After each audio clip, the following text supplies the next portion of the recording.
वही नहीं, देखो गोविंदा का शरीर भट्टी की तरह तप रहा है। वही नहीं, भगवान के लिए कुछ करो।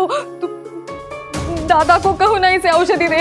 तुम्हारे दादा तो गांव से बाहर गए, रात को लौटेंगे। कोई तो होगा जो इसे ठीक करेगा। रामकृष्ण हरी, रामकृष्ण हरी, रामकृष्ण हरी। भूल तो मुझसे हुई है जो तुझे मैंने छूट दे रखी है, लेकिन अब नहीं। अभी से तेरे सब सुख साधन बंद। वाड़े में भी तू विधवा बन के ही रहेगी। तेरा रहना अलग, बिना मिर्च मसाले का भोजन अलग। यहां तक कि तू यह भी सुनिश्चित करेगी कि शुभ कार्य में तेरी परछाई हम पे पड़ के वो हमें अपवित्र ना करे।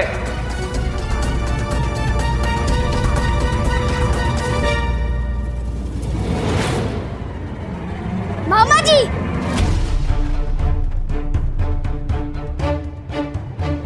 आई ने कुछ नहीं किया है, अब आई का कुछ नहीं बोलेंगे।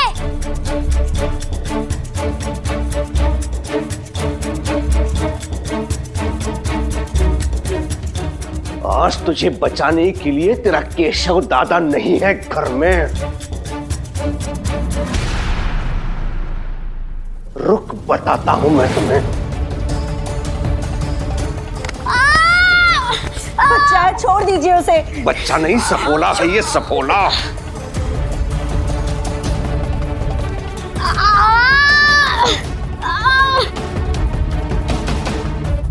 सरकार, भगवान के लिए मेरी बात सुनिए।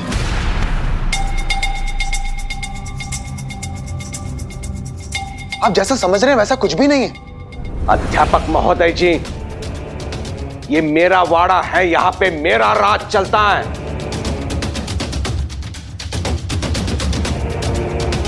मेरी पारिवारिक समस्या में आप हस्तक्षेप ना करें तो ही अच्छा है।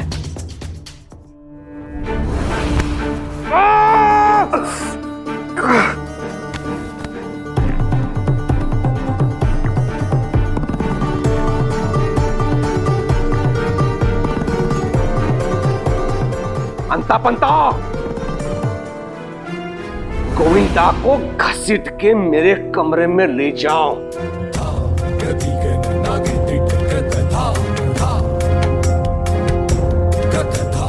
आज दिखाता हूं इसे मैं क्या कर सकता हूं। जाओ। जी सरकार। छोड़ो मुझे, छोड़िए।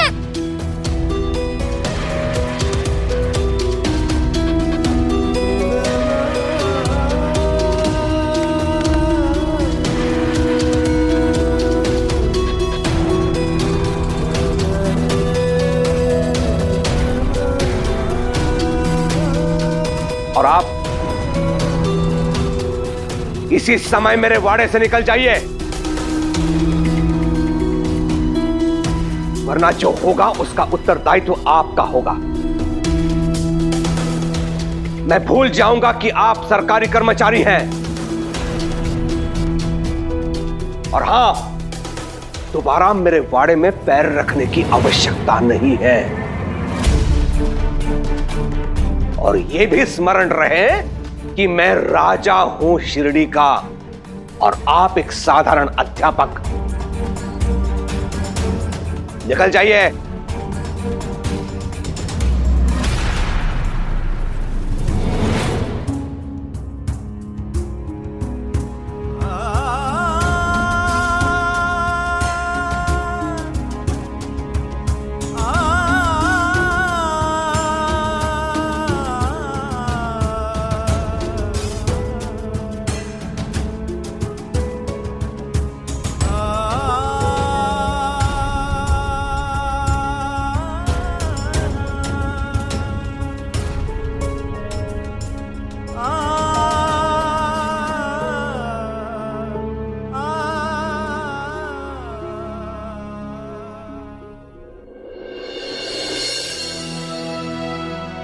आप निस्वार्थ थे, इसीलिए उस बेशकीमती पत्थर का उचित मूल्य मिला आपको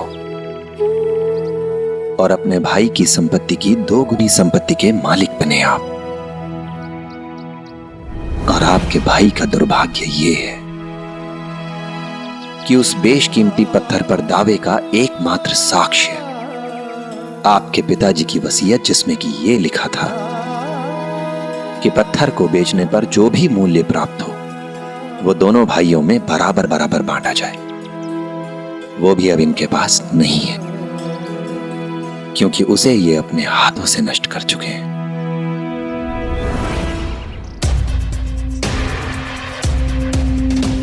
हमें माफ कर दीजिए साईं। अब मुझे एहसास हुआ कि मैं कितना गलत था। हाँ, ये सच है कि मैंने वसीयत बदले अपने छोटे भाई को धोखा दिया, लेकिन मेरा यकीन मानिए, मैंने कभी अपने छोटे भाई के साथ गलत बर्ताव नहीं की, बल्कि मैंने तो ये सोचा था कि मुझे अपने छोटे भाई की देखभाल जिंदगी भर करनी है। इसे इसका हिस्सा देने का कोई औचित्य नहीं बनता है, और ये करेगा भी क्या उन पैसों का, जमीन जायदाद का? आखिर इसे रहना तो हमारे साथ ही है। आपको लगता है कि आप अपने भाई को घर में रख लेंगे और सब कुछ ठीक हो जाएगा, लेकिन सच तो यह है कि आप भले ही अपने भाई की देखभाल कर लें, पर उसे निर्भर तो आप पर ही रहना पड़ेगा ना। अपने ही घर में रहकर उसे आपका एहसानमंद रहना होगा। आपने हमेशा अपने छोटे भाई को यह जताया है कि वो बेकार है, आप पर बोझ है। आपने कभी उसका आत्मविश्वास नहीं बढ़ाया, उसे कभी यह एहसास नहीं कराया कि वो सबल है, अपने बल पर कुछ कर सकता है।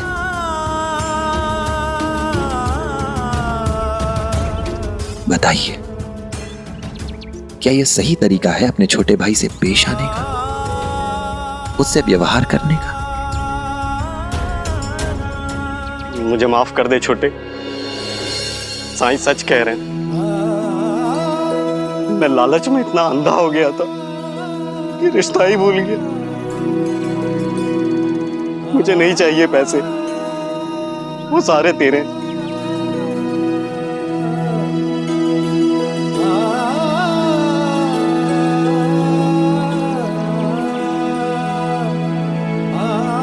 माफ कर दीजिए इन्हें,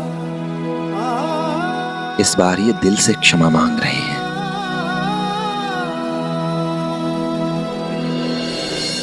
दादा, मेरा भी अपना कहलाने के लिए आपके परिवार के सिवा है ही कौन? अगर आप दिल से माफी मांग रहे तो मैं आपको माफ कर देता हूं। सच कहूं तो ऐसे जीवन की मैं कल्पना ही नहीं कर सकता जिसमें आप ना हो, बहिनी ना हो, आपके बच्चे ना हो। ये सब मेरी वजह से हुआ, और ये सब जानने के बाद भी आपने हमें क्षमा कर दिया। इतना बड़ा दिल है आपका, और मैं आप जैसे इंसान के साथ धोखा कर रही थी। मुझे माफ कर दीजिएगा। आपके परिवार का स्नेह, एक दूसरे से प्यार, ये लगाव, यही आपके बाबा की असली विरासत है, यही असली दौलत है। इसे हमेशा संभाल कर रखिएगा, कभी खोने मत दीजिएगा। और आप लोगों को भी इस बात से सीख लेनी चाहिए कि लालच न केवल आपको नुकसान पहुंचाता है, बल्कि आपको अपने अपनों से भी दूर कर देता है। राम जी भला कर।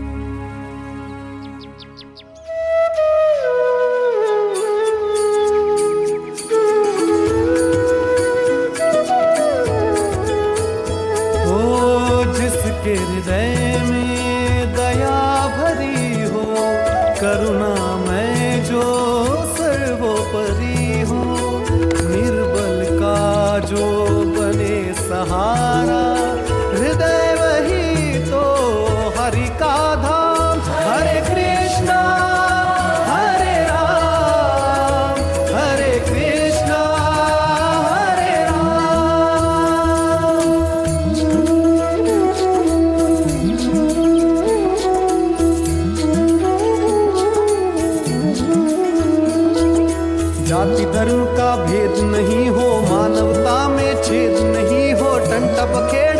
वेद नहीं हो तीरथ वही है पावन ग्राम।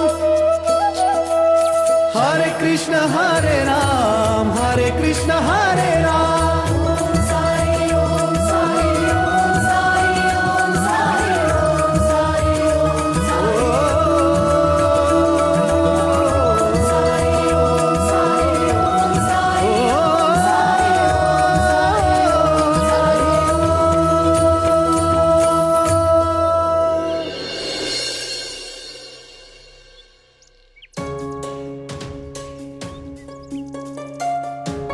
तमाशा चल रहा है अंदर। हाँ?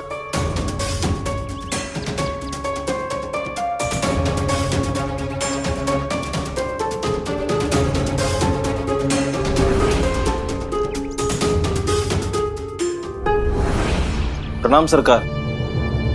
सरकार, मैं आज ब्याज नहीं दे पाऊंगा। पिछली बार भी तुम्हें मोहलत दी थी, हैं? और आज आए हो, फिर भी वही राग आलाप रहे हो, हैं? सरकार, मेरी घरवाली की तबीयत खराब थी पिछले महीने। इलाज में पूरे पैसे खर्च हुए और इस महीने में घर की मरम्मत में मेरी घर की दीवार बुरी तरह से फट चुकी थी। अगर मरम्मत नहीं करता तो किसी भी वक्त दुर्घटना हो सकती थी। अच्छा, मतलब तुम्हारे अपने काम करने के लिए तुम्हारे पास पैसे हैं और कुलकर्णी सरकार के ब्याज चुकाने के लिए पैसे नहीं है? ऐसा नहीं चलेगा बाबा।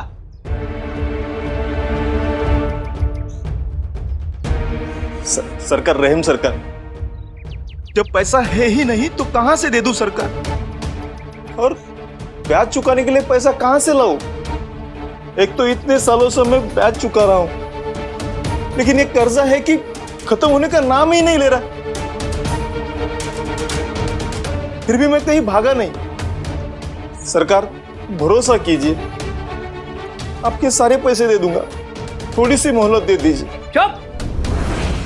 कब से तेरी बकवास सुन रहा हूं मैं। तुम्हें पर्याप्त समय दिया गया था, तुम पर दया भी दिखाई गई थी, लेकिन तूने इसका अनैतिक लाभ उठाया। बहुत उदारता दिखा चुका हूं तुम लोगों पर, तुम सब इसका अनैतिक लाभ उठाते रहे हो, लेकिन आज से सब बंद। तुम्हें मेरा ब्याज लौटाना होगा, और वो भी मुल्क के साथ। मुनीम, कुल कितनी राशि भुगतान करनी है इसे? जी सरकार। सरकार, मूल और सूद मिला के 15 रुपए है इनके। सुन लिया? इतने पैसे लौटाने हैं तुझे, और वो भी आज शाम तक। तरस कहिए सरकार, सरकार तरस कहिए। इतने पैसे मैं कहां से लाऊंगा सरकार? तरस कहिए मुझ पर।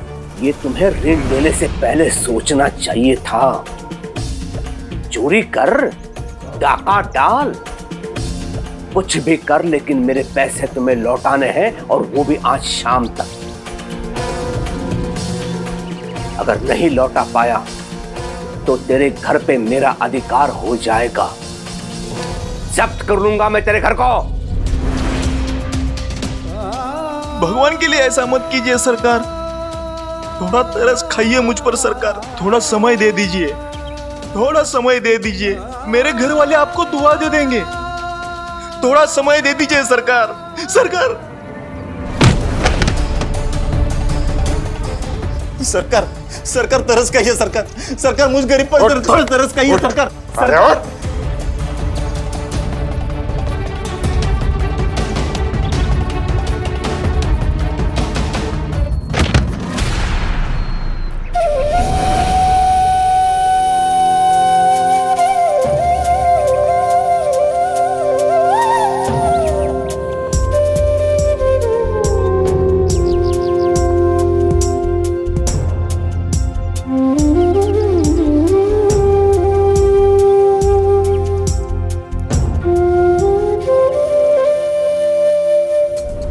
गांव वाले निर्लज्ज होकर मेरे घर में ताक झांक कर रहे थे, मेरे घर के अंदरूनी कलह को देखकर प्रसन्न हो रहे थे, जैसे मेरा भाई ही नहीं रह गया हो।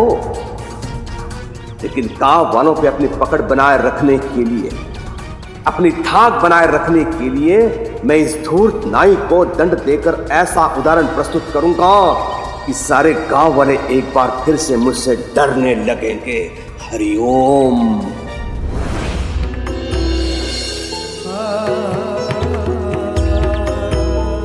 इस नाई को क्या हुआ?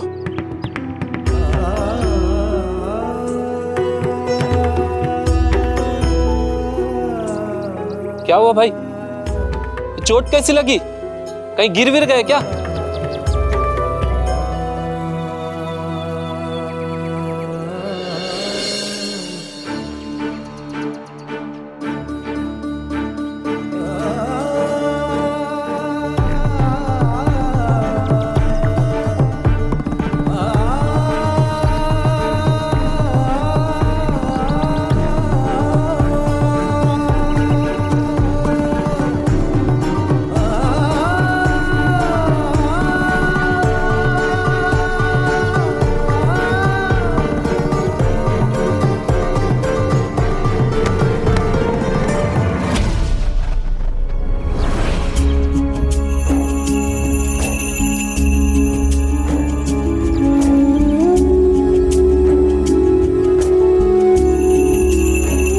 शुक्रिया साई।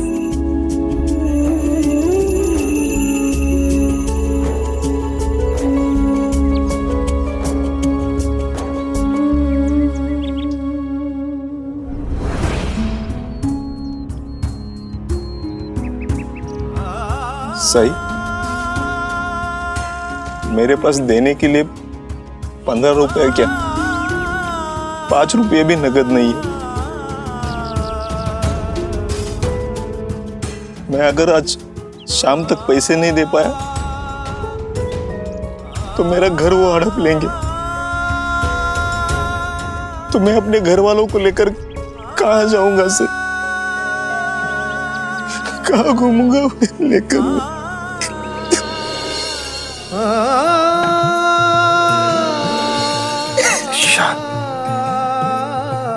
शांत हो जाइए आप। गाँव घने सह के ही पत्थर ईश्वर है कहलाए, घोर अगन में सोना तप के निखरे घना सुहाए, दुख की आंधी में मुस्का के जो तू हरि गुण गाए, प्रभु जी करे सहाय।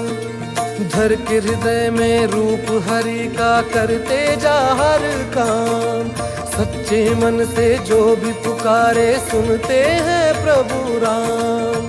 हरि के नाम की महिमा ऐसी पत्थर भी तर जाए, प्रभु जी करे सहाय। सही, आपने मेरे जख्मों पर मरहम कर ये तकलीफ तो मेरी दूर कर दी, लेकिन उस तकलीफ का क्या जो आज दिन खत्म होते ही मेरे परिवार को होने वाली है, बेघर होने वाले हैं। सही, बेघर होने वाले हैं। सही, द्वारका माई के होते कोई बेघर नहीं हो सकता। मैं आपका और आपके परिवार का द्वारका माई में स्वागत करता हूं। साई, द्वारका माई क्यों? आप तो सभी की मदद करते हैं, आप कोई चमत्कार करके मेरा घर बचा नहीं सकते? आप नेक इंसान हैं, मेहनत कश इंसान है आप। मेहनत कीजिए, अपना कर्म कीजिए, कर्म आपका, कर्म उसका। जाही विधि राखे राम, सदा ही विधि रही है। और वैसे भी अभी तो दिन की शुरुआत हुई है। कौन जाने शाम तक कोई फरिश्ता आए और आपकी मदद कर दे। इसलिए श्रद्धा और सबूरी रखिएगा। राम जी भला करें। सही, आप कुछ नहीं कर सकते तो कोई और क्या करेगा? एक बात हमेशा याद रखना, अगर कोई तुम्हारी मदद करे, तुम्हारी सहायता करे, तो उसे हमेशा याद रखना, कभी मत भूलना। याद रखना कि उसने तुम्हारे लिए क्या किया था, क्योंकि एहसान उतारने में सक्षम बहुत कम लोग हो पाते हैं।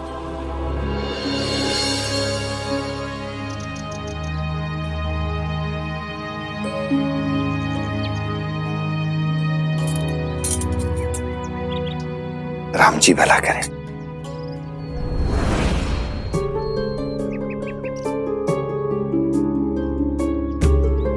पता नहीं साई क्या कह रहे थे। खैर, मैं भगवान के भरोसे नहीं बैठ सकता। मैं जितना जमा कर सकता हूं उतना मुझे जमा करने की कोशिश करनी चाहिए, ताकि कम से कम सरकार को ब्याज के पैसे देकर कुछ और दिनों की मोहलत मांग सकूं।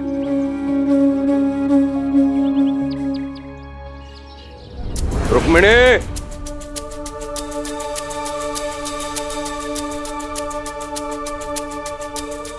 ये लीजिए। रात को देर से लौटूंगा।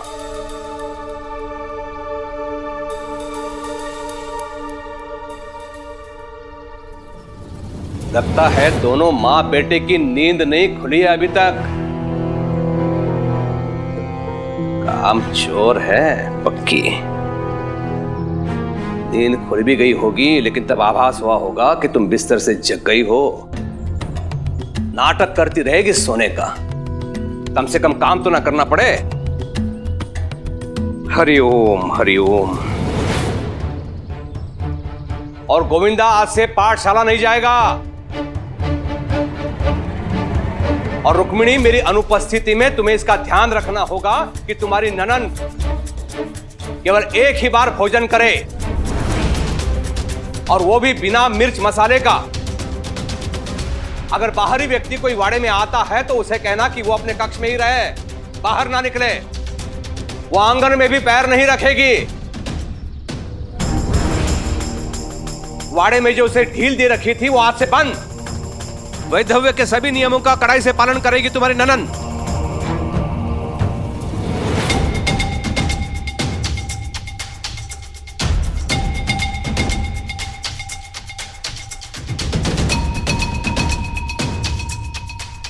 अहो, कल आप गुस्से में थे, इसीलिए मैंने कुछ भी नहीं कहा।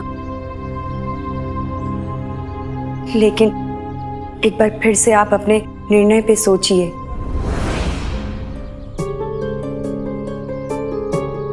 आपकी बहन है वो, और आप ये जानते हैं कि च्यूताई का हरी मिर्ची के बिना खाना गले से नहीं उतरता है। वो सादा खाना कैसे खाएंगी? हरिओम। विधवा को अपनी रुचि का सभी सुखों का त्याग करना पड़ता है रुक्मिणी। एक भाई होने के नाते मैंने बहुत ध्यान रखा था उसका, लेकिन उसने मेरी उदारता का अनुचित लाभ उठाया है। हरिओम।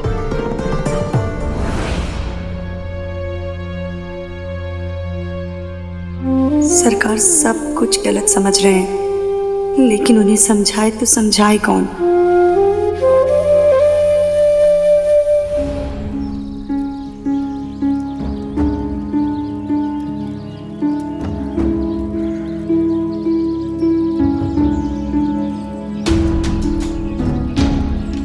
प्रणाम साईं। राम जी भला करें। मैं बहुत देर से आपका इंतजार कर रहा था। आप ठीक तो है ना? मैं तो ठीक हूं साईं, लेकिन बाकी सब ठीक नहीं है। क्या हुआ?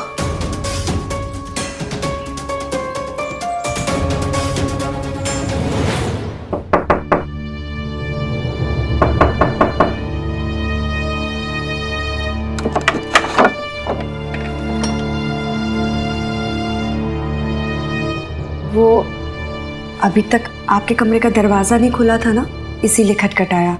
च्युताई आप ठीक तो है ना? ठीक हूँ मैं और गोविंदा देर रात तक जाग रहे थे, नींद नहीं आ रही थी। सुबह आंख लगी हमारी। कोई बात नहीं, आप नहाकर तैयार हो जाइए, मैं नाश्ता लेकर आती हूँ। रहने दो वही, एक बार से ज्यादा मुझे खाना खिलाओगी ना तो तुम्हारा पति गुस्सा करेगा तुम पे।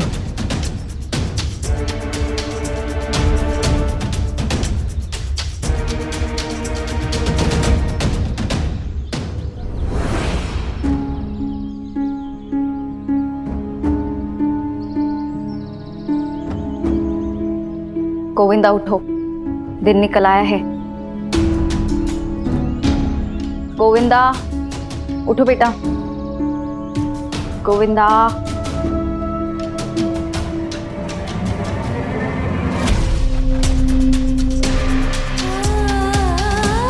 गोविंदा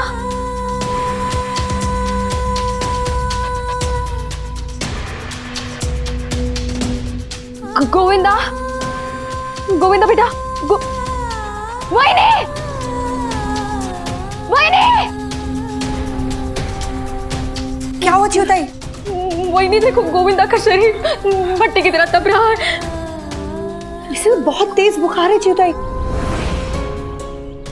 वहीने भगवान के लिए कुछ करो। तू दादा को कहो ना इसे औषधि दे। दादा मुझ पे गुस्सा है, मेरी बात नहीं सुनेगा। च्युताई, तुम्हारे दादा तो गांव से बाहर गए, रात को लौटेंगे। वहीने भगवान के लिए तुम कुछ करो, कोई तो होगा जो इसे ठीक करेगा।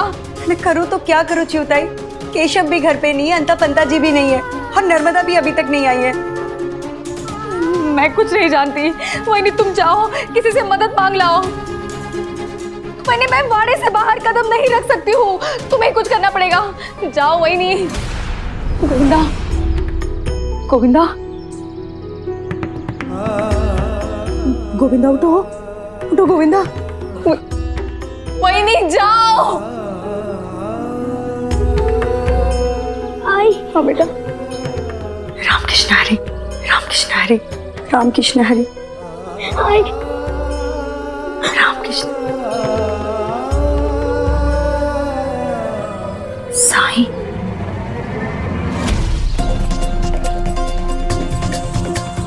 गोविंदा क्या हुआ साईं?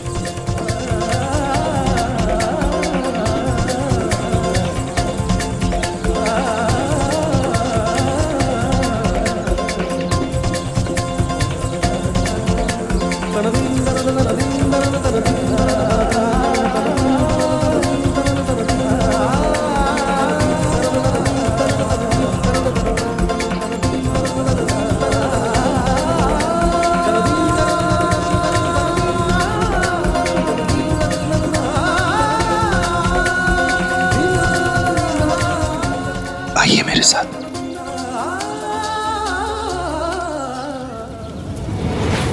साईं के पास जाऊं तो जाऊं कैसे? और क्या च्युताई राजी होंगी साईं से इलाज कराने के लिए?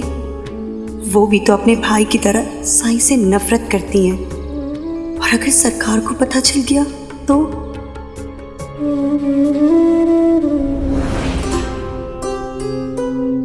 गोविंदा के लिए मुझे तो ये करना ही पड़ेगा। उसके बाद मेरे साथ क्या होगा, मेरे लिए ये कोई मायने नहीं रखता। अरे वहीने जाओ ना, जल्दी जाओ वहीने।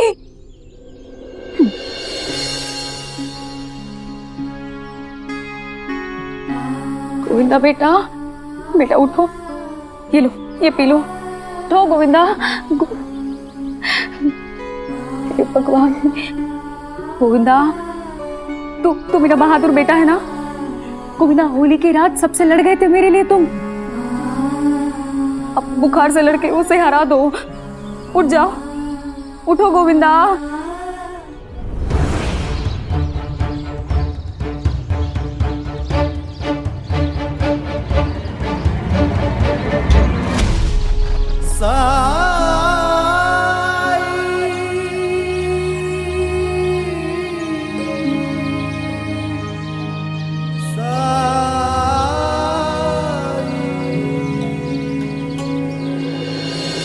प्रणाम साईं। राम जी भला करे। साईं वो मैं जानता हूं कल क्या हुआ है। साईं, कल की घटना से गोविंदा बहुत तनाव में था। मैंने अभी देखा उसे बहुत तेज बुखार भी है।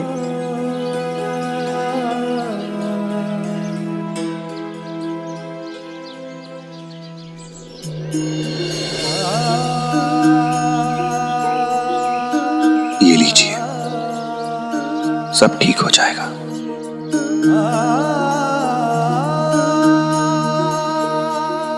धन्यवाद साईं।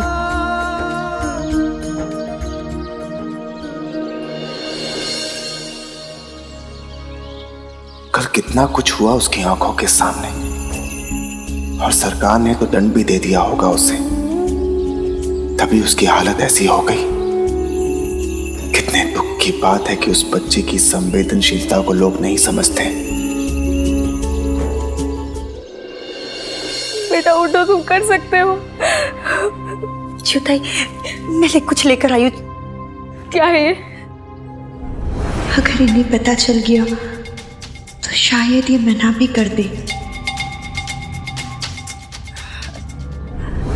च्युताई, ये वो सरकार की औषधि है। जब केशव को बुखार हुआ था ना, तब उन्होंने मुझे दी थी। वही लेकर आई हूँ मैं गोविंदा के लिए। क्या क्या है ये बहन? कहीं ऐसा तो नहीं कि तुम्हारा कोई नुस्खा है जो तुमने कहीं से सुना है और मेरे बेटे पे आजमाना चाहती हो? सच बताओ वही। नहीं च्युताई, ये वो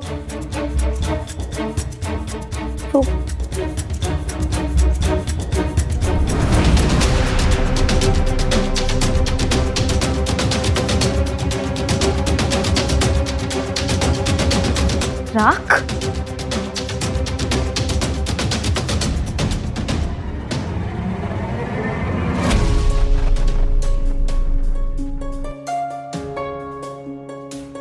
ये वो फकीर की विभूति है ना? अरे तुम्हें वही मिला था क्या? दादा ने पहले ही मेरा जीना हराम कर दिया है, वो भी केवल इसलिए कि मैं एक बार वाड़े से बाहर चली गई, वो भी उसकी अनुमति के बगैर। और तुम ये राख, दादा का सबसे बड़ा दुश्मन है वो। तुमने सोच भी कैसे लिया कि ये बेहुदा चीज मैं अपने बच्चे को पिलाने दूंगी? ले जाओ ये। च्युताई, ये बेहुदा चीज नहीं है, अमृत है, और यही आपके बेटे को बचाएगा। वैनी, वैनी, मैं जानती हूँ तुम इसका भला चाहती हो, लेकिन वैनी तुम बहुत भोली हो, किसी पे भी विश्वास कर लेती हो। गांव के कुछ लोगों ने कह दिया कि वो फकीर बुरा आदमी नहीं है और तुमने मान लिया। खैर वो भी जाने दो, पहले वो फकीर जड़ी बूटी दे के इलाज करता था, समझ में आता था वैनी, लेकिन ये राख, इससे कैसे कोई ठीक हो सकता है? ये ठीक करेगा? च्युताई, आप साईं को नहीं जानती है, उनके चमत्कारों को नहीं समझ पाएंगी। मैं मानती हूँ उन्होंने हमेशा मेरी मदद की है। जब जब मुझे मदद की जरूरत पड़ी है, तब तब उन्होंने मेरी मदद की है। ये लो।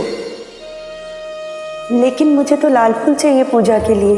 भगवान सिर्फ भक्त की श्रद्धा देखते हैं, फूलों का रंग नहीं।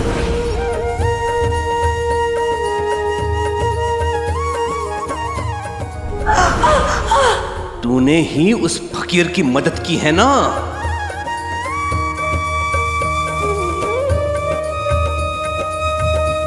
राम कृष्ण हरि, राम कृष्ण हरि।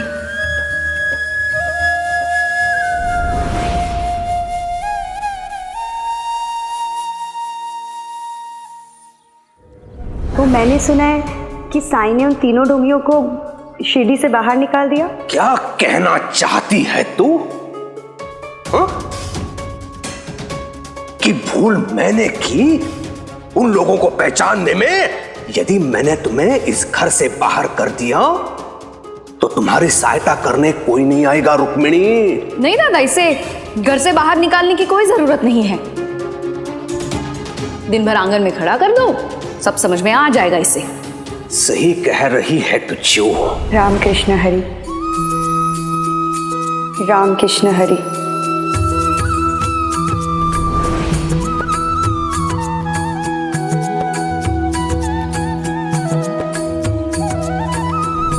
रामकृष्ण हरि,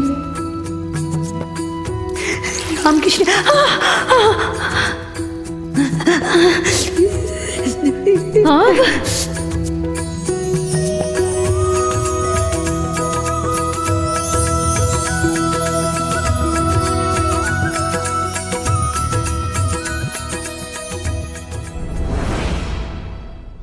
चिवताई, इसके सिवा ना कोई विकल्प और ना ही उम्मीद, क्योंकि सरकार अपने साथ औषधि कक्ष की चाबी भी लेकर गए। मुझे इसे पिलाने दीजिए चिवताई। गोविंदा की हालत तो देखिए, अपने बेटे के खातिर मान चाहिए चिवताई, एक बार।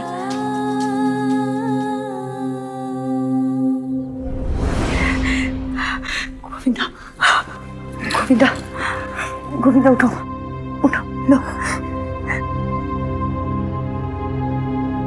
गोविंदा पी लो इसे। गोविंदा, साईं ने दिया है तुम्हारे लिए। साई?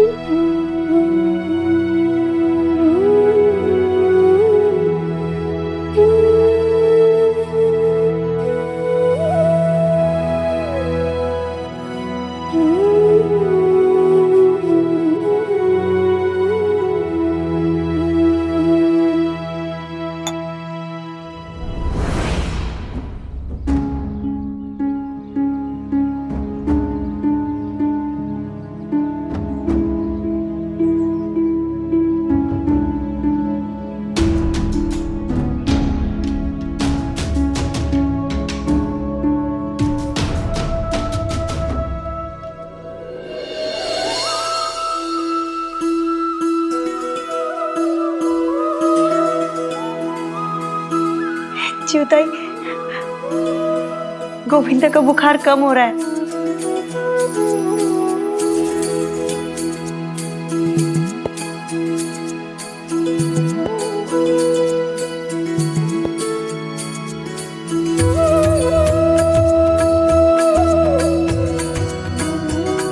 आई, मुझे ठीक लग रहा है।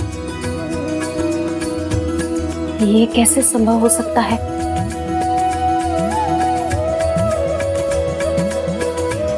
तुमने अभी अभी तो पिलाई ये विभूति।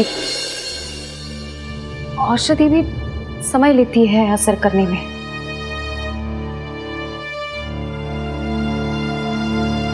नहीं नहीं, इतनी जल्दी असंभव है ये। साईं है तो संभव है। चिवताई, ये विभूति कोई दवा ही नहीं है, ये तो साईं का आशीर्वाद है, जिसकी तुलना किसी भी औषधि से नहीं हो सकती। चिवताई, साईं ने आपके बेटे को ठीक किया है।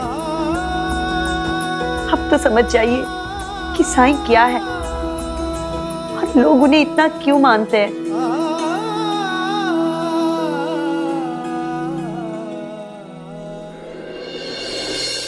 मैं ही भावना में बह गया था और परिणाम की चिंता किए बिना माँ और बेटे के संबंधों को सुधारने के लिए चल पड़ा। मैं ये भूल गया कि वो लोग कुलकर्णी सरकार के रिश्तेदार हैं। मैंने उन दोनों की मुश्किलें और भी बढ़ा दी हैं। साईं, साईं, मुझे कोई ऐसा उपाय बताइए जिससे मैं उन दोनों की समस्या को हमेशा के लिए खत्म कर सकूं। एक कहानी सुनाता हूं आपको। एक बार एक गुरु ने अपने छात्र से कहा कि मान लो तुम्हारे हाथ में 2 आम हैं और 2 आम मैं तुम्हें दे देता हूं, तो बताओ कुल कितने आम हुए तुम्हारे पास? छात्र ने प्रश्न सुना और कहा, गुरुजी 5। ये बात सुनकर गुरुजी को गुस्सा आ गया। गुरुजी ने कहा, नालायक, तुम्हें इतना भी नहीं पता है कि 2 और 2 4 होते हैं? इस पर छात्र ने कहा, जी गुरुजी, 2 और 2 4 ही होते हैं। अब तो गुरुजी आग बबूला हो गए। बोले जब तुम जानते हो कि 2 और 2 4 होते हैं तो आम के संदर्भ में उत्तर क्यों नहीं दे पाए? बड़ा साधारण सा सवाल है कि 2 आम तुम्हारे हाथ में पहले से थे, 2 आम मैंने तुम्हें दिए, तो कुल मिलाकर 4 ही आम हुए ना तुम्हारे पास। इस पर छात्र ने बड़ी मासूमियत से उत्तर दिया। उसने कहा कि गुरुजी 1 आम मेरे थैले में पहले से है, 2 आम आपने दिए और 2 आम मेरे हाथ में थे, तो कुल मिलाकर 5 आम हुए ना। ये बात सुनकर गुरुजी निरुत्तर हो गए, निशब्द हो गए वो। तो बताइए श्रीकांत जी, ये कहानी आपको कैसी लगी? अब इसका संदर्भ भी समझा दीजिए। इस कहानी में गुरुजी और छात्र दोनों अपनी अपनी जगह सही थे। क्योंकि गुरुजी ने काल्पनिक प्रश्न पूछा था, इसलिए उनका उत्तर तकनीकी रूप से सही था, पर छात्र ने जवाब वास्तविक स्थिति का आकलन करके दिया था। उसका अपना एक सच था, इसलिए छात्र का उत्तर भी सही है। पर क्योंकि गुरुजी आधे सत्य को देख नहीं पा रहे थे, समझ नहीं पा रहे थे, इसलिए उन्हें गुस्सा आ रहा था। लेकिन साईं, इसका गोविंदा के मामले से क्या लेना देना है? सत्य के हमेशा 2 पहलू होते हैं, एक वो जो हम देख पाते हैं और दूसरा वो जो कई बार हम नहीं देख पाते। क्योंकि आपने आधी समस्या देखी है, आधा सत्य जानते हैं आप, इसलिए आपको समाधान नहीं मिल रहा है। जब तक आप पूरी समस्या नहीं जान लेते, व्यापक रूप से उसका आकलन नहीं कर लेते, तब तक आपको समाधान नहीं मिलेगा। जाइए, इस समस्या के उस 5वें आम को ढूंढिए। सत्य की तस्वीर अपने आप पूरी हो जाएगी। मैं अभी भी नहीं समझ पाया हूं साईं। भगवान के घर देर है, अंधेर नहीं।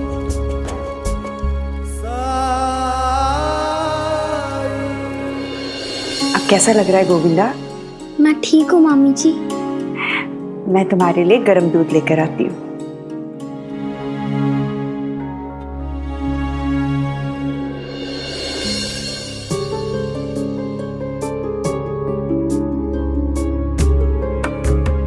दादा हमेशा साई की आलोचना करते आए हैं और मुझे भी साई जरा सा भी पसंद नहीं है, फिर भी उसने हमारी मदद की। क्या सच में साई संत है, महान आत्मा है? बड़ी मुसीबत में हूँ, अगर मुझे बकाया मिल जाता तो बड़ी मेहरबानी होती आपकी। देखो, मैं तुम्हारी मजबूरी समझ रहा हूँ, लेकिन मेरी भी तो समझो। मैं अचानक इतने पैसे कहाँ से दूँ? कल या परसों ले लेना।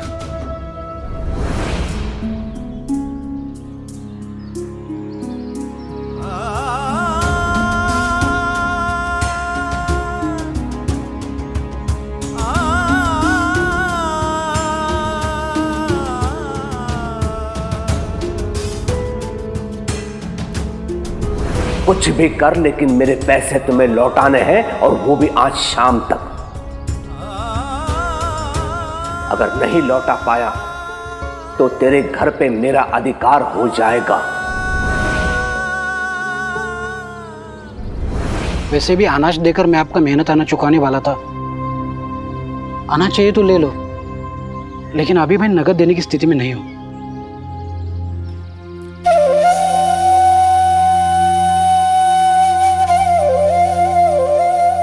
उधारी वसूलने के चक्कर में आधा दिन निकल गया।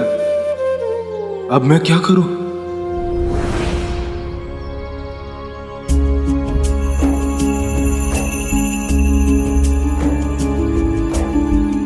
लेकिन पूरा सच क्या है? क्या साईं ने मुझे समस्या को पूरी तरह से देखने समझने के लिए कहा है? क्या मतलब हो सकता है इसका?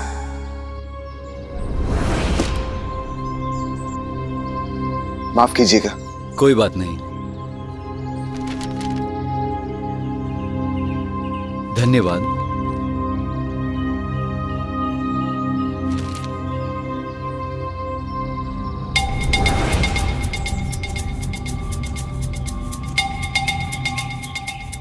लाइए। अगर आप बुरा ना माने तो क्या मैं ये समाचार पत्रिका रख सकता हूँ? हाँ ठीक है, ले जाइए। शुक्रिया।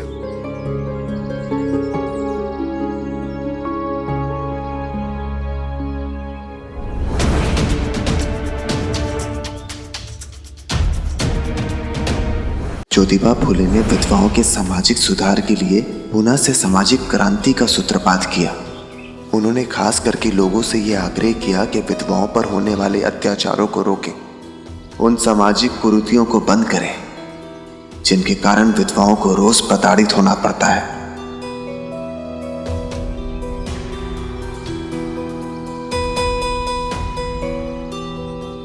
उन्होंने खास करके नाइयों से आग्रह किया कि वो विधवा का मुंडन ना करें। उनकी इस विचारधारा ने पूना और आसपास के दूसरे शहरों में क्रांति ला दी है।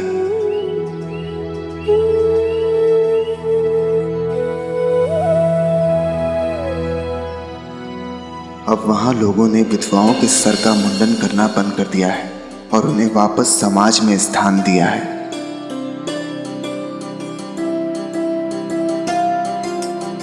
ज्योतिबा फुले का मानना है कि आज के युवा इस क्रांति को गांव-गांव में पहुंचाएं, जहां विधवाओं को प्रताड़ित किया जाता है।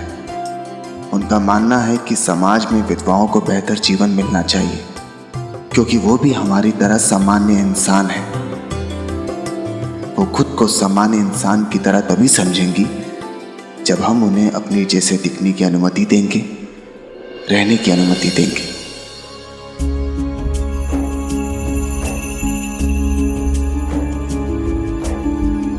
तुम्हें लगता है उन्हें बहुत खुशी मिलती है अपने बाल मुंडन कराकर? तुम्हारे कारण वो कहीं निकल नहीं पाती है, दुखी रहती है, डरती है वो तुमसे। समझ में नहीं आता है तुम्हें?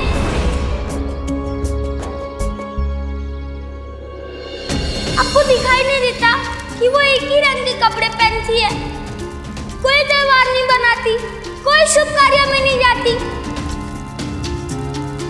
उनको पसंद नहीं है तो भी उनके बाल मुंडवा दिए जाते हैं। जाइए, इस समस्या के उस 5वें आम को ढूंढिए। सत्य की तस्वीर अपने आप पूरी हो जाएगी। लगता है मुझे मेरा 5वां आम मिल गया है।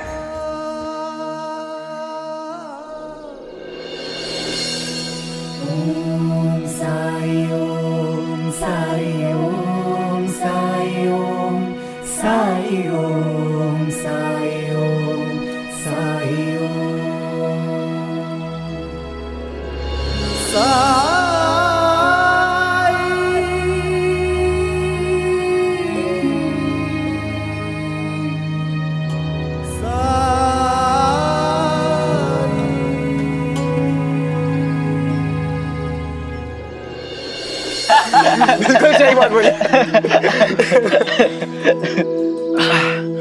सच में भीमा, इतना स्वादिष्ट आमरस तो मैंने आज तक पिया नहीं। मन कर रहा है कि और पीता ही जाऊं। दादा वो मेरा है दादा। तो तुझे चाहिए ना? हाँ दादा। तो मुझे लेकर दिखा।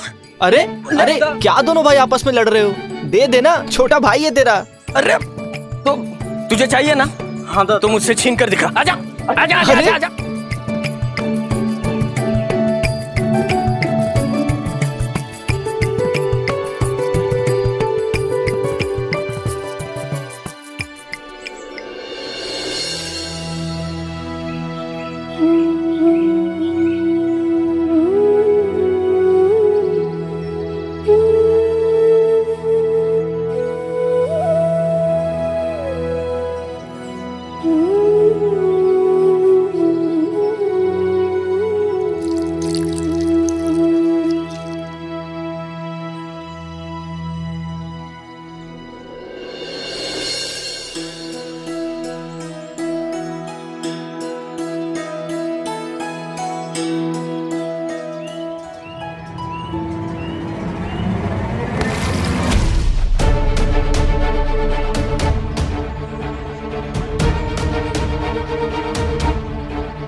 साईं, साईं, मूर्ख, देख के नहीं खेल सकते क्या? देखो क्या हो गया तुम्हारी वजह से। साईं, इनकी तरफ से मैं आपसे माफी मांगता हूं। ये दोनों मेरे ममेरे भाई हैं, मनमाड़ से आए हैं, थोड़े शरारती हैं। कोई बात नहीं भीमा। साईं, ऐसे साफ नहीं होगा। परेशान क्यों हो रहे हो भीमा? जो हो गया सो हो गया। राम जी भला करें।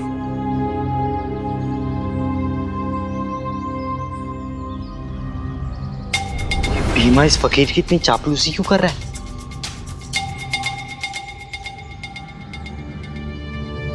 भीमा, कौन थे ये जिसकी वजह से तुम हम पर गुस्सा हो गए?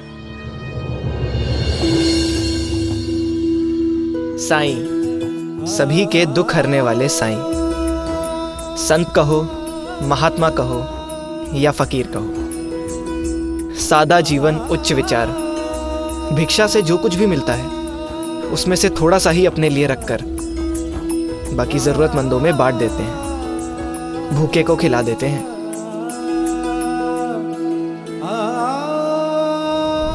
लेकिन इनके भारी भरकम झोले को देखकर तो नहीं लगता कि ये किसी को कुछ भी बांटते होंगे। साईं अपने झोले में एक ईंट रखते हैं। ईंट? हाँ, ये उनके गुरु की निशानी है। साईं के जीवन में एक ही चीज जो उनकी अपनी होगी, जो उनके लिए बहुत महत्व रखती है। वैसे तो वो संत हैं, मोह माया से मुक्त, लेकिन सिर्फ वही ईंट है जो साईं अपने से कभी अलग नहीं करते।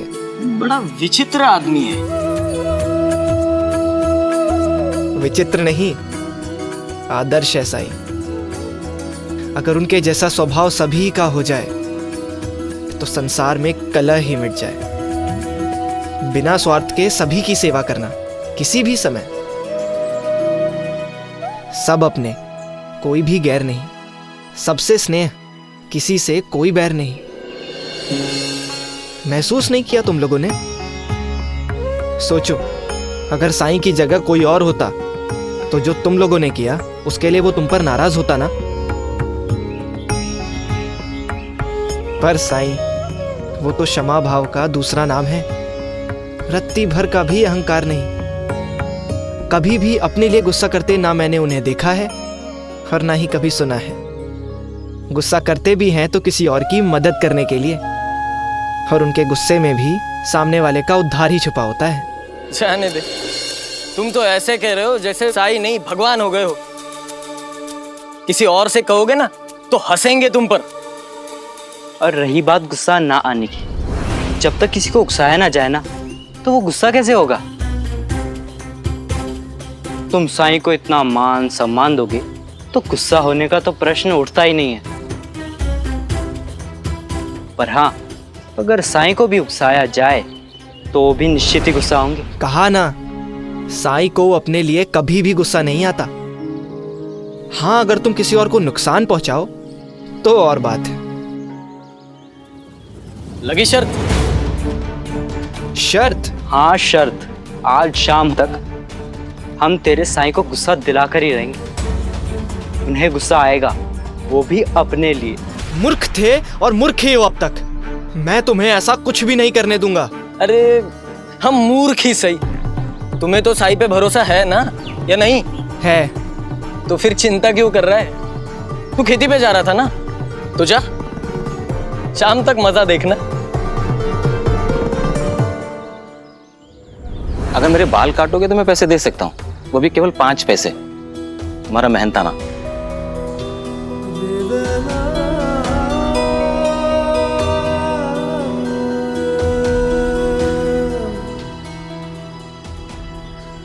ठीक है।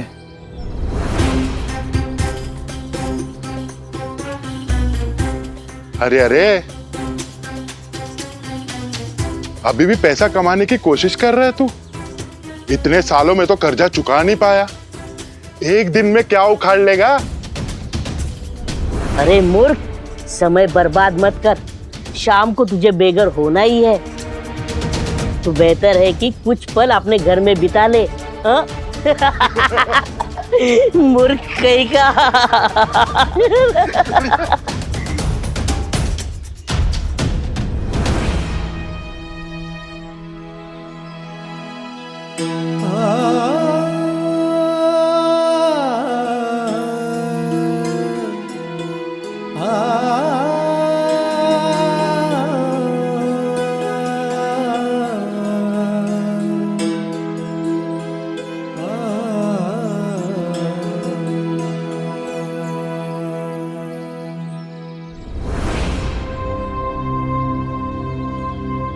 सुनिए,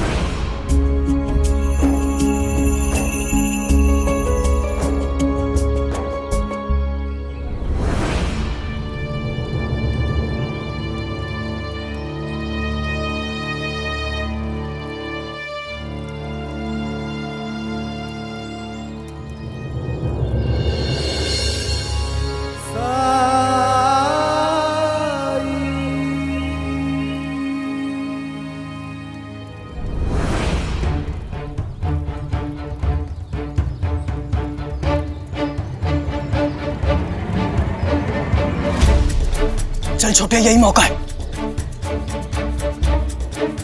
अभी तक इस कुर्ते से दाग छूटे नहीं है।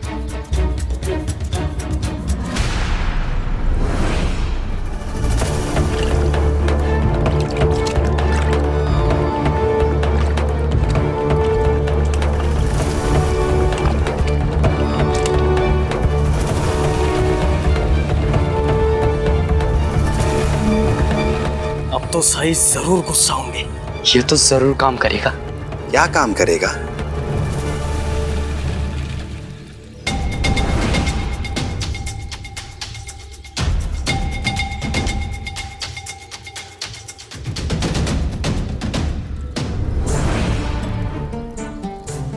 साई, हमने सुना है कांटा ही कांटे को निकालता है, इसलिए हमने सोचा कुर्ते को ही गंदा कर दे, फिर गंदगी ही गंदगी को निकाल देगी।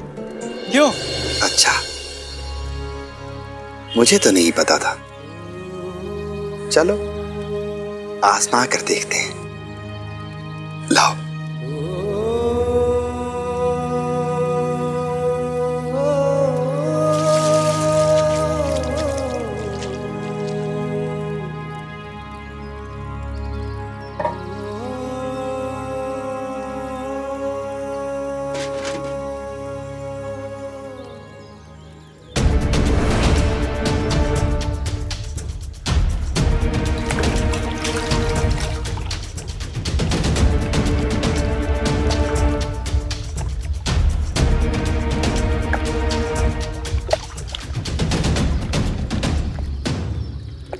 क्या? मैं विधवाओं का मुंडन ना करूं? ये क्या कह रहे हैं अध्यापक जी?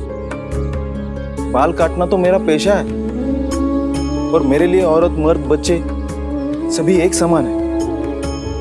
वैसे भी इस गांव का मैं एकलौता नहीं हूं। अगर मैं ये काम नहीं करूंगा तो कौन करेगा? ये देखिए, इसमें लिखा है कि शहरों में नाई समाज ने विधवाओं का मुंडन करने से मना कर दिया है। उनका मानना है कि ये एक सामाजिक कुरीति है। विधवाएं भी हमारी तरह इंसान हैं। उन्हें भी हम जैसे लोगों की तरह जीवन जीने का अधिकार है। जरा सोचिए, क्या आप इस मुहिम में शामिल नहीं होना चाहेंगे? क्या आपको नहीं लगता कि हमारे इस समाज में विधवाओं को बराबरी का दर्जा मिलना चाहिए? इसीलिए मैं आपसे कह रहा हूं, आप शिरडी के इकलौते नाई हैं। अगर आप मना कर देंगे तो ये सामाजिक कुरीति यहां शिरडी में भी बंद हो जाएगी। अध्यापक जी, मैं पढ़ा लिखा तो नहीं हूं, लेकिन इतना जानता हूं कि मेरे जो इस समय हालात है उसमें मेरे लिए सिर्फ पैसों की जरूरत है। एक एक पाई की जरूरत है मुझे।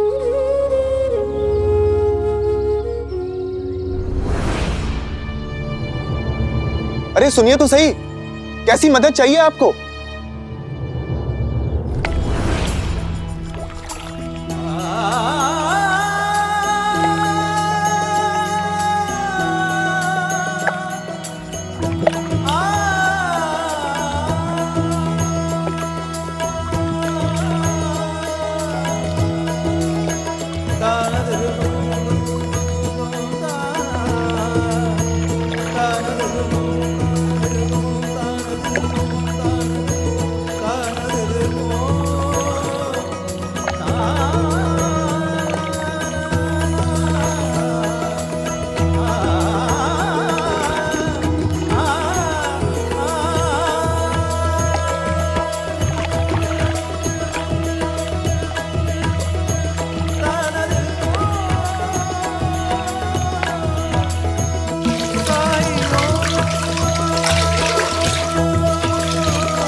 सही कह रहे थे तुम लोग।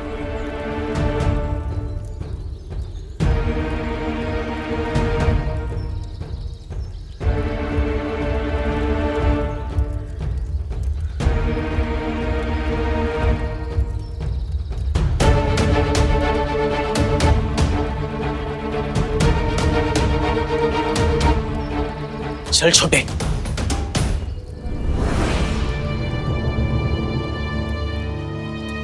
दादा, ये कैसे हो सकता है? हो सकता है ये साफ करने वाला कीचड़ हो। मैंने सुना है कोई कोई मिट्टी होती है ऐसी। अरे जैसे गंगा की मिट्टी, उससे चीजें और भी साफ हो जाती है। अरे गंगा में डुबकी मारने से हमारे पाप धुलते हैं कि नहीं? तो वैसे ही है ये कुछ। छोड़ना छोटे, हमें इससे क्या फर्क पड़ता है? तू जानता है ना, हर आदमी की धैर्य की और सहन शक्ति की अपनी अपनी सीमा होती है, किसी की कम तो किसी की ज्यादा। बस हमें साई की उस सीमा को ढूंढकर तोड़ना है।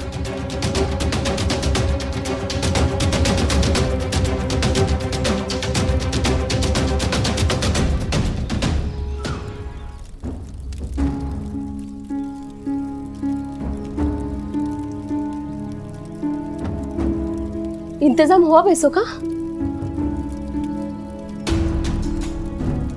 थोड़ा सा तो कर्जा लिया था आपने। समझ नहीं आता कि इतने सालों से आप पैसा लौटा रहे हैं, तो अभी तक कर्जा चुका क्यों नहीं? आप जो पैसा देते हैं वो जाता कहाँ है? कभी हिसाब किताब किया है आपने? ऐसा कैसे कह सकती हो तुम कि पैसा जाता कहाँ है? हर महीने जाकर सरकार को ब्याज देकर आता हूं। पिछले महीने से किस्त जमा नहीं कर पा रहा हूं, और हिसाब सरकार से हिसाब लूं? मेरे कहने का वो मतलब नहीं था। आप पैसा दे रहे हैं तो हिसाब किताब रख लेना चाहिए ना आपको। कागज पत्तर देख लेना चाहिए। अगर पढ़ना लिखना आता तो कागज देख लेता, हिसाब किताब रखता। अपने लिए तो काला अक्षर भैंस बराबर, और खाता देख भी लूं तो हम क्या कर लेंगे? सच तो यह है कि सरकार के हुक्म के आगे कोई नहीं बचा। ये घर तो गया, ये घर तो गया। फिर हम कहाँ जाएंगे? अब हमें इस मुसीबत से कौन निकालेगा? मैं मदद करूंगा।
मुझे पता है मुनीम जी कि वो 1 रुपया भी नहीं कमा पाया होगा।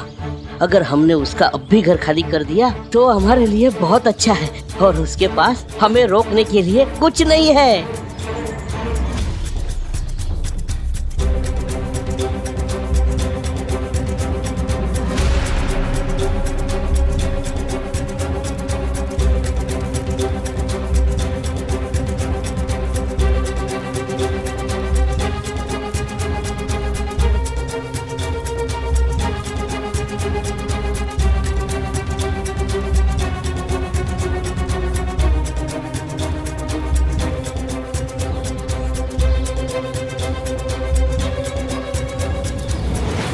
ए कर्जखोर, बाहर निकल के पैसे दे वरना घर खाली कर। तेरी तो किस्मत का दरवाजा बंद हो चुका है, अब देख हम क्या करते हैं। आप लोग किसी भी तरह उन लोगों को बाहर रोकने की कोशिश कीजिए। मुझे सारा हिसाब किताब करने में थोड़ा और समय लगेगा।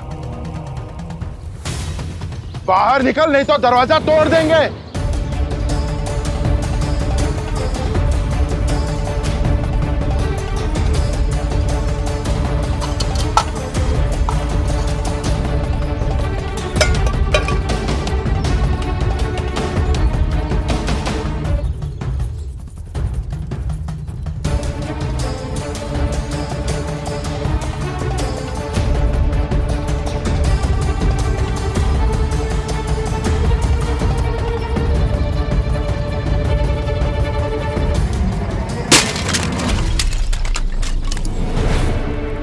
देखिए, इससे पहले कि वो लोग और नुकसान करें, आप लोग चाहिए, मैं आता हूं।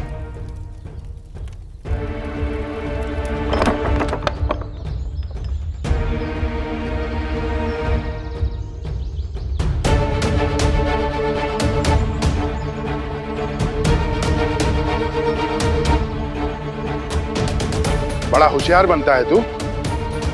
चल पैसे निकाल। पैसे तो नहीं है।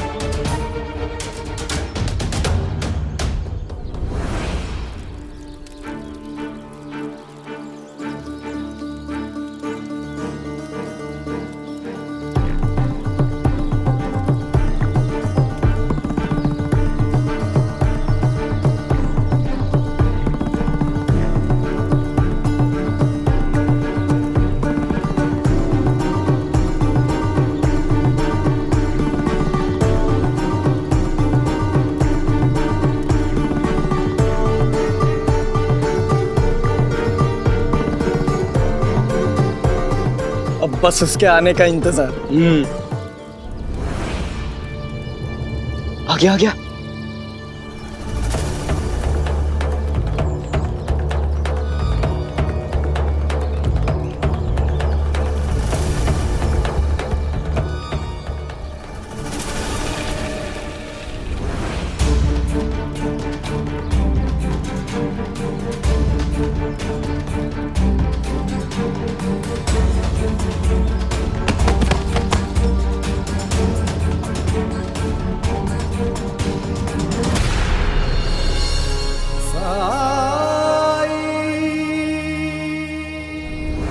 मुझे थोड़ी मोहलत दे दीजिए।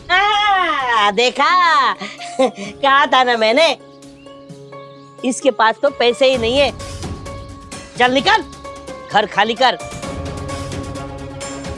अब ये घर सरकार का हुआ।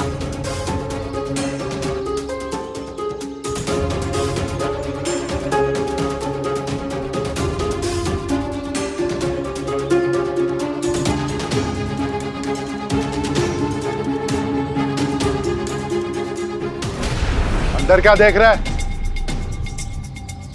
अपनी जरूरत का सारा सामान निकालकर पहले तुझे निकल जाना चाहिए था, लेकिन तूने ऐसा किया ही नहीं। अब जो भी घर में है वो भी सब सरकार का है।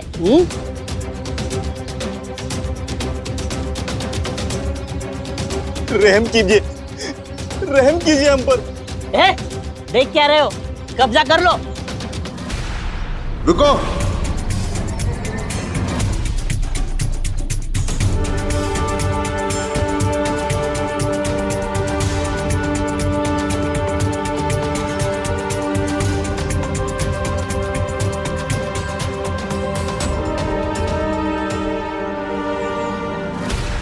रे, ये क्या चक्कर है? अध्यापक जी, सबके घरों में घुसे रहते हो आप।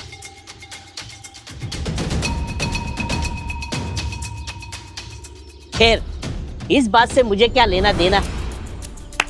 चलिए आप भी निकलिए। अब इस घर पर सरकार का कब्जा हो चुका है। क्यों? क्यों? क्योंकि समय पर इसने अपने सरकार के कर्जे के पैसे नहीं चुकाए। पैसे? कितने? पूरे 15 रुपए। वही जो 10 साल पहले इस गरीब ने उधार लिए थे। हाँ। और जिसके लिए पिछले 10 सालों से ये हर महीने पैसे चुकाता रहा है। और अब तक इसने सरकार को 30 रुपए चुका दिए हैं।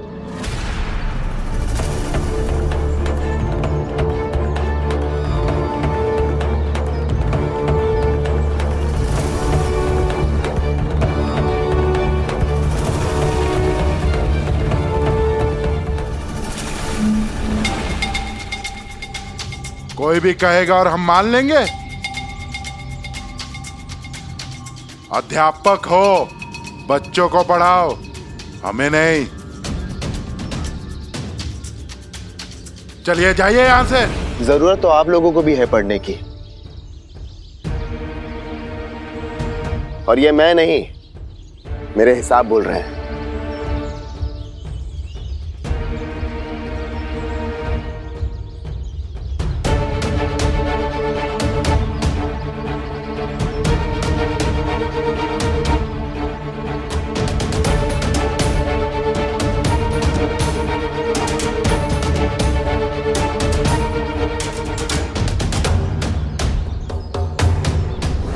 शर्म आनी चाहिए आप लोगों को, एक लाचार का गलत फायदा उठाते हुए।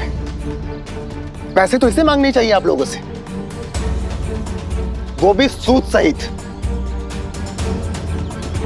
जो आप लोगों ने ऐंठे हैं इससे। ए अध्यापक, हम इज्जत दे रहे हैं तुझे और तू हमारी इज्जत लेने पे तुले। तेरी हिम्मत कैसे हुई सरकार के काम में टांग अड़ाने की? तू जानता नहीं है इसका नतीजा क्या होगा? अरे अंता जी, शांत हो जाइए। सारे गांव वाले देख रहे, सुन रहे। अगर कहीं बात बढ़ गई तो ये सारे गांव वाले अपनी परेशानी लेकर इनके पास जाएंगे। और ये मत भूलिए कि ये सरकारी कर्मचारी है। अध्यापक जी, गलती तो इंसान से होती है, मुझसे भी हुई होगी। मेरी आंखें जरा कमजोर है, लेकिन नियत नहीं। हाँ, अगर आप कह रहे हो तो ठीक ही होगा।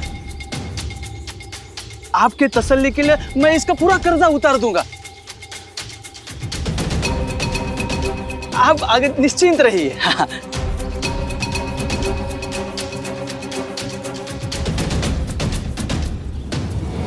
अरे वाह, इतने सालों में पहली बार कुलकर्णी सरकार के आदमी को हार मानते हुए देखा है। ये तो हमारे लिए शुभ संकेत है।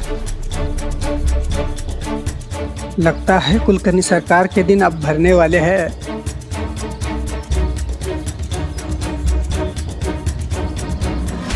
जब घर वाले बगावत पर उतर आते हैं ना, तो सोने की लंका भी ढह जाती है।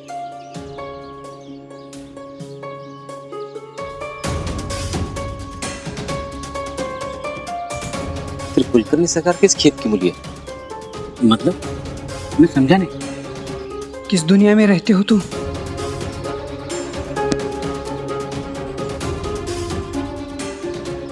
सरकार का बेटा वो केशव, वो तो सरकार के पहले ही खिलाफ था। अब उनका भांजा वो गोविंदा, उसने होलिका दहन की रात सबके सामने सरकार की इज्जत धो डाली। क्या नहीं कहा था उसने? अब तो सुनने में आया है कि सरकार की बहन भी।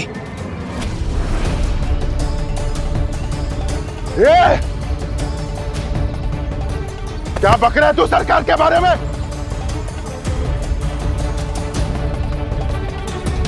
तेरी तो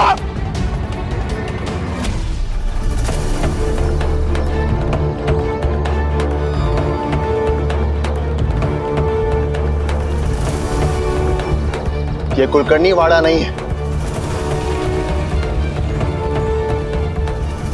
जाओ, दफा हो जाओ यहां से। अंता जी चलिए चलिए, आप चलिए। चलो चलो।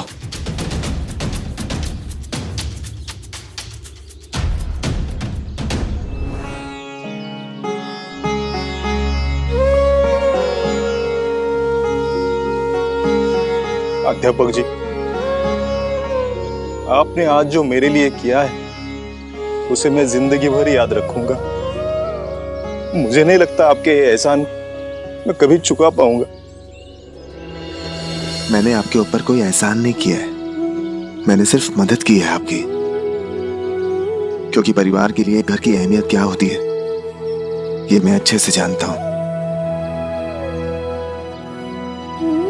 और इंसान सब कुछ अपने परिवार के लिए करता है, और परिवार से बढ़कर कुछ नहीं होता।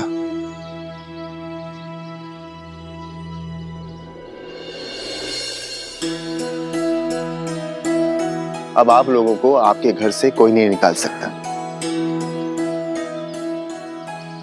अच्छा, मैं चलता हूं।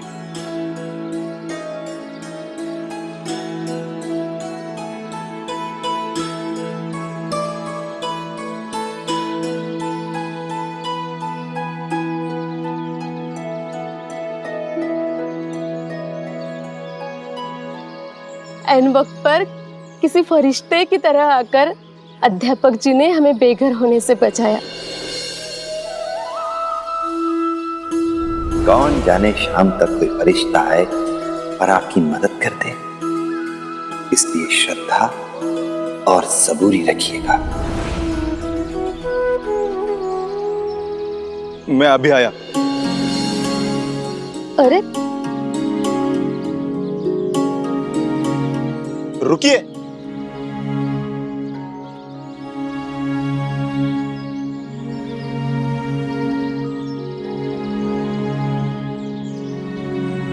आपने थोड़ी देर पहले जो काम बताया था वो मैं करूंगा।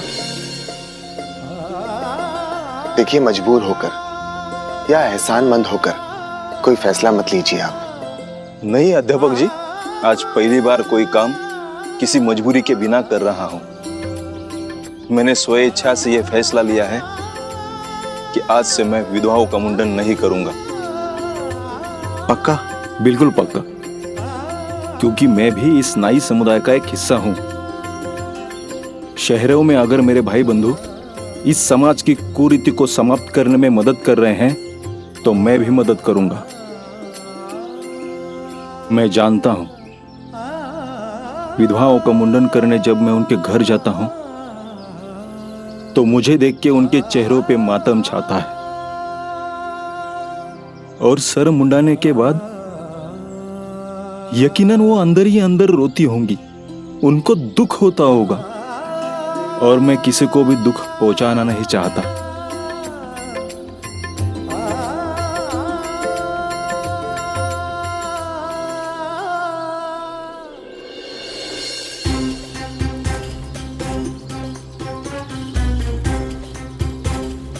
चल छोटे, अच्छे से बिखेरना। पूरे द्वारका माई में गंदगी ही गंदगी होनी चाहिए। चल।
साई, मुझे पता है आप गुस्सा होंगे, लेकिन हम तो मजाक कर रहे थे।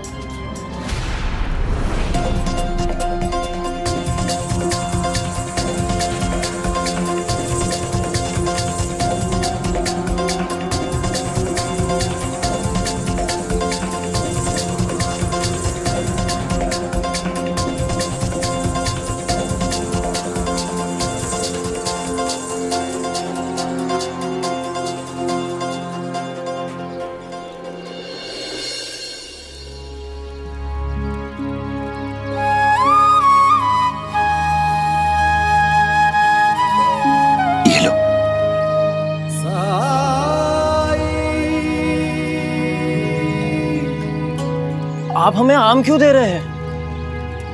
ले लो।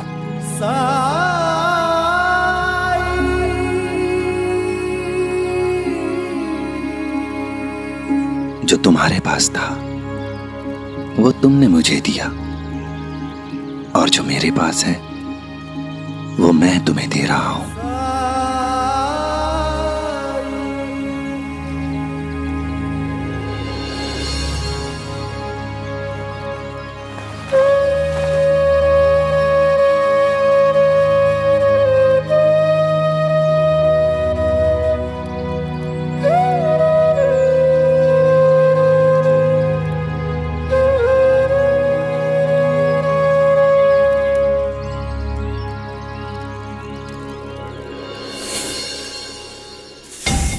छोटे, इसने तो हमारी बेइज्जती कर दी, ये कहकर कि हमारे पास सिर्फ कचरा है, गंदगी है।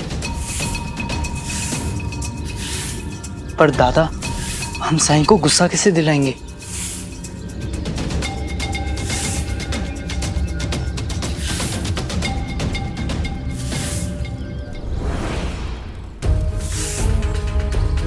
अभी कुछ नहीं, थोड़ी देर बाद वापस आएंगे, फिर करेंगे। चल।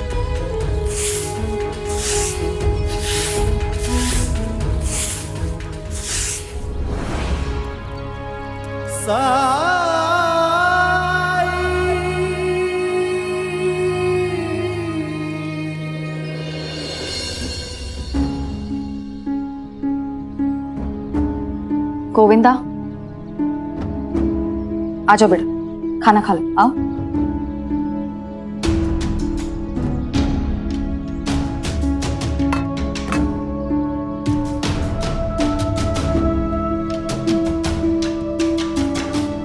और आप?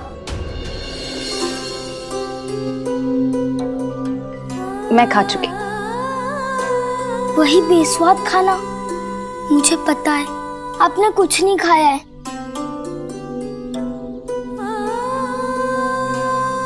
नहीं बेटा, सच में मैंने खाया, इतना बेकार भी नहीं था। लो।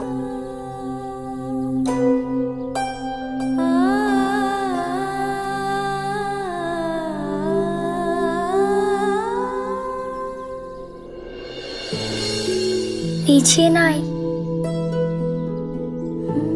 खाइए।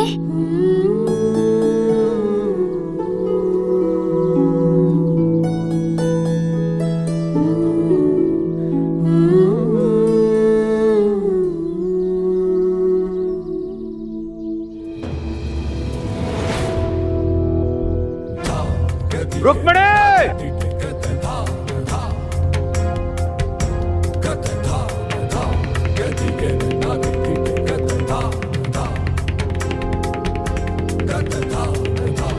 ध्यान कहां रहता है तुम्हारा?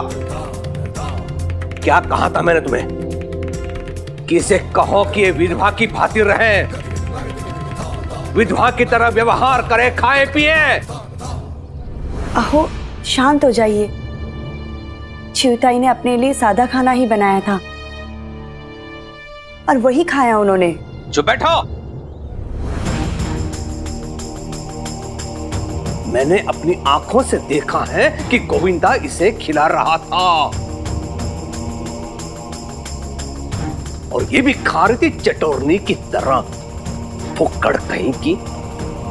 मामा जी, वो मैंने एक ही वाला खिलाया, वो भी जबरदस्ती।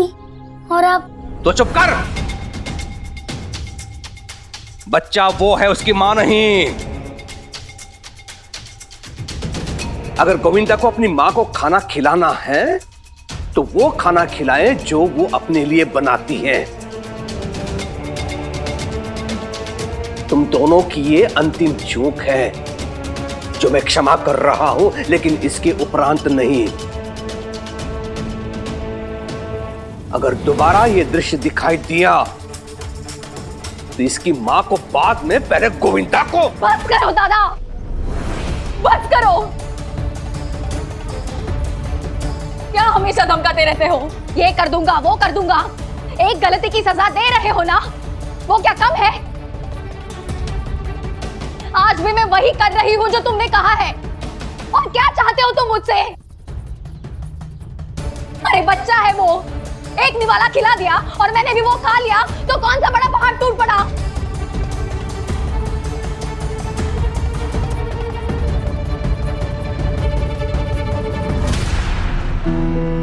इतना बड़ा दुस्साहस तुम मुझसे प्रश्न कर रही है? मुझसे? सच कहा है। घोर कलयुग, घोर कलयुग।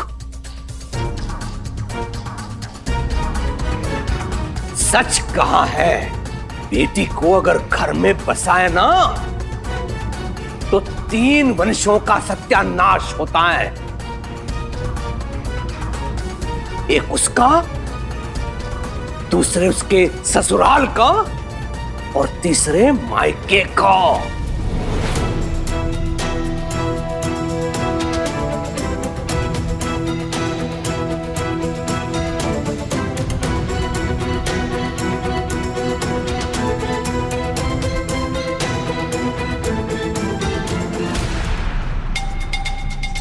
सरकार,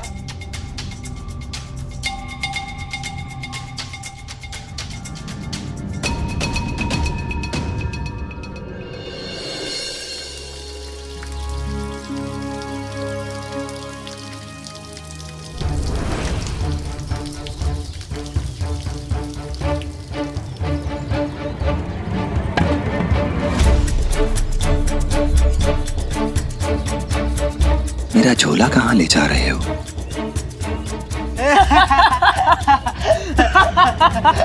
छोटे बाघ।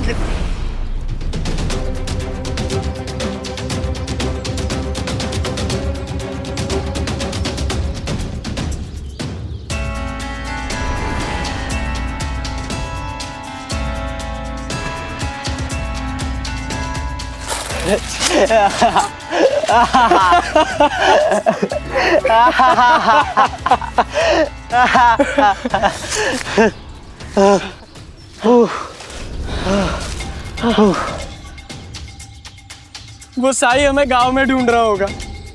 चलो इस झोले में देखते हैं क्या क्या खजाना है। हाँ, है ना?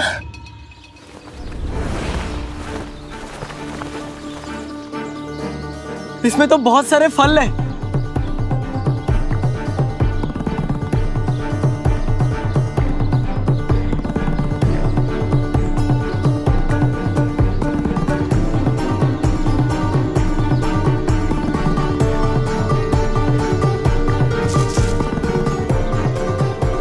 मजा आ गया।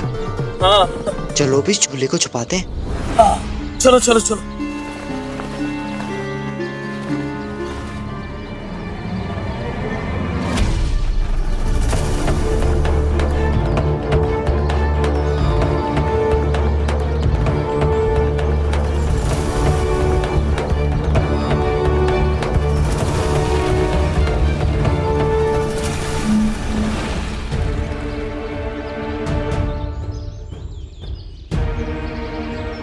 फलों का आनंद तो ले लिया, अब मेरा झोला तो दे दो। इतनी आसानी से देना होता तो इसे लेकर हम यहाँ क्यों आते? चल।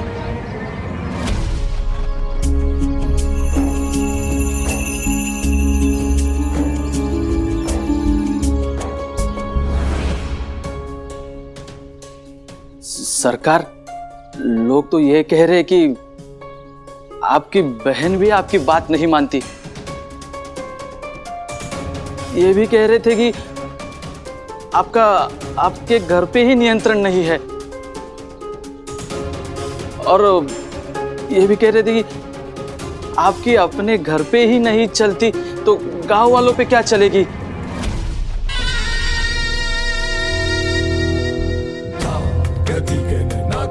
हरिओम हरिओम। चींटी की जब मौत आती है तो उसके पर निकल आते हैं। गांव वाले मेरे बारे में बोलकर मुझे चुनौती दे रहे हैं। यदि शीघ्र मैंने कुछ नहीं किया तो उनके मन में मेरे लिए जो डर है वो निकल जाएगा।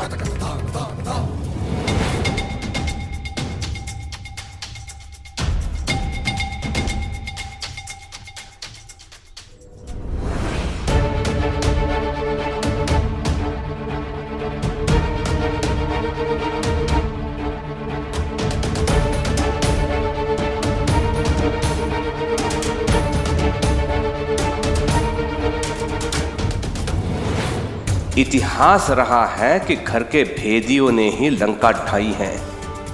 जयचंद और मीर जाफर को अगर समय रहते कुचल दिया जाता तो आज इतिहास कुछ और होता, किंतु वो चूक मैं नहीं करने वाला।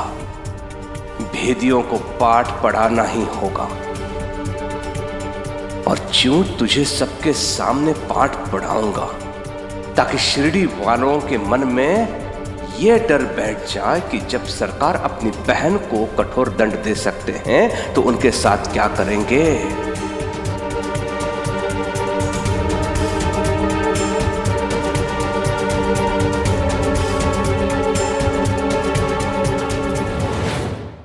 धार्मिक वीडियो सबसे पहले देखने के लिए हमारे चैनल को सब्सक्राइब करें और बेल आइकन दबाएं।